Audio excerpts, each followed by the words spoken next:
तो आइए, अल्लाह रब्बुल इज़्ज़त ने इतना खूबसूरत सा महीना हमें दिया है, इसलिए मेरी गुजारिश है कि इस मुबारक महीने में पहले तो रोज़ों का एहतमाम करें, और जिनको छोटी मोटी बीमारियां उनसे भी कहता हूँ, बीमारी का बहाना लेके सर दर्द है, बुखार आ गया है, कोरोना हो गया है, इन चीज़ों को लेकर के आप रोज़ा न छोड़ें, इसलिए कि वो और बीमारियां हैं और उस हद तक बीमारी है जिसको बहुत सीरियस मैटर कहते हैं, वहां रोजा छोड़ने की इजाजत है कि जब आदमी रख ही नहीं सकता, बीमारी बढ़ जाने का यकीन हो, मर जाएगा, बीमारी बढ़ जाएगी, तकलीफ बढ़ जाएगी।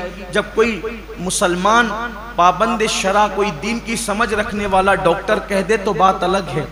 अपनी मर्जी से फतवा देना कि मैंने रोजा नहीं रखना, मैं बीमार हूं, जबकि अल्लाह के रसूल अलैहिस्सलाम का फरमान है रोजा रखो सेहतमंद हो जाओगे। रोजे से बीमारी नहीं बढ़ती बल्कि रोजे से सेहत मिला करती। जब अल्लाह के रसूल ने कह दिया जो तबीबों के तबीब है, जो हकीमों के हकीम है, जो सिर्फ जिस्म के हकीम नहीं बल्कि रूहानियत के भी हकीम और तबीब है, तो जब उस रसूल ने फरमा दिया रोजा रखो सेहतमंद हो जाओगे, तो फिर सेहत मिलना ही मिलना है। इसलिए बहाना ना करो।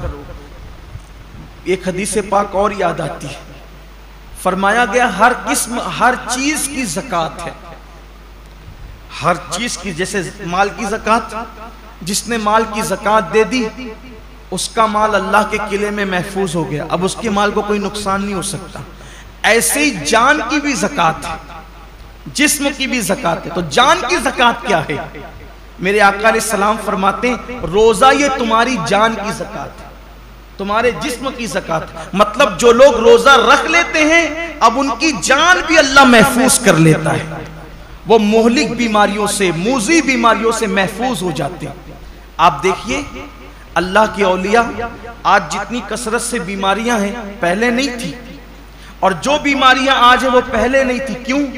उस दौर में लोग सिर्फ रमजान शरीफ के रोजे नहीं रखते थे, बल्कि महीने में 13, 14, 15 तारीख को भी अक्सर मुसलमान रोजा रखते थे। 3 रोजे तो महीने में रखते ही थे मुसलमान। फिर उसके बाद जो और दिन से करीब थे वो पीर और जुमेरात के भी रोजे रखते थे। फिर मौका ब मौका आशूरा का रोजा, ये रोजा, वो रोजा, यानी जो मौका आया उसके बहाने से रोजे रखते थे। इसलिए ये बीमारियां उनको नहीं थी जिन बीमारियों में हम मुब्तला है। क्यों? क्योंकि वो जिस्म की ज़कात निकालते रहते थे, और जब ज़कात निकलती रहेगी तो जिस्म महफूज होता रहेगा। हम समझते हैं कि खाने से ताकत मिलती है, ताकत खाने से नहीं मिलती, खाना तो एक बहाना है। फरमाया गया कम खाना ये सेहत इंसान को सेहतमंद करता है, कम ग़िज़ा इंसान को सेहतमंद करती। हम खाने के लिए पैदा नहीं हुए, खाना हमारे लिए पैदा हुआ। बुजुर्गों ने फरमाया जीने के लिए खाया करो, खाने के लिए जिया मत करो, अल्लाह के लिए जियो। ये इंसान की सोच और फिक्र होना चाहिए।